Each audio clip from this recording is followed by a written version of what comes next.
qolo kale waddankan Poland-ka la yidhaahdo ayaa malaa sigaarka hal la joojiyay waxbaa laga hadlay dabeetana kambaniga sigaarka iibiya wuxuu keenay research baxfi uu leeyahay dawladda waxa u fiican inay sigaarka daasato oo waayo sababtan la leeyahay sigaarku waa sun oo caynkan oo kansar buu keenaa dawladda kharash badan buu ku hayaa shaakil ma habay leeyahay lacagta idinka soo galaysaa ka fiican oo sigaarka lacagta ka soo galaysaa dawladda waa maxay waxay dhahdeen marka kharashka koska la eego sigaarku dhibtuu keenaya faa'iidadu keenaya badan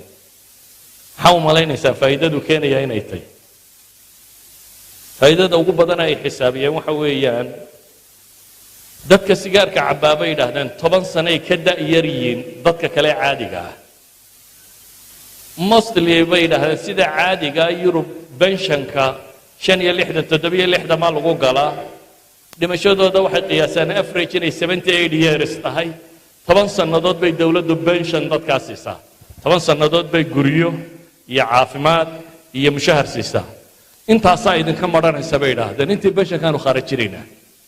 dadka haddii sigaarka loo sii daayo waxaa meesha ka baxaya maxay 10 sannadood intii noolaan lahayd macnaheedu waa maxay beesadaa ka qiimo badan qofka bini aadamka ah haddii lagu xaaqi karo oo lagu marin karo oo lacag lagu helayo waa inaad dhimataa qaanuunka dunida u yaalla waa kaa waa inaad dhimataa idan madhabka nafciga ahi ee Yurub ay haysato ama ninka caadi u haysto ee xaggana soo faafaya waa madhabka keenay waxa qudhay uu bini aadamku qiimeynay inay maadada noqoto noloshuna inay macna beesho caqiidada iyo diinta iyo aakhira iyo waxaana la ilaabo ilaahina wuxuu leeyahay faman yamshi mukibban ala wajhihi ahda amma yamshi sawiyan ilaahay wuxuu inoo tilmaamayaa war ma dadka kuwa madaxa ku socda hanuunsan mise kuwa qumaatiga u socda waxaan leenahay noloshu haddii aad garan weydo waxaad u noosho caqiidadu lunto kuwa ugu waaweyn aqoon-yahanada maanta dhalinyaro badan ay daba socoto Richard Dawkins professor macruuf oo la yaqaano selfish gene ku caan baxay ayaa waxa la weydiiyay noloshu maxay qiimo leedahay agtaada nolosheenu maxay qiimo leedahay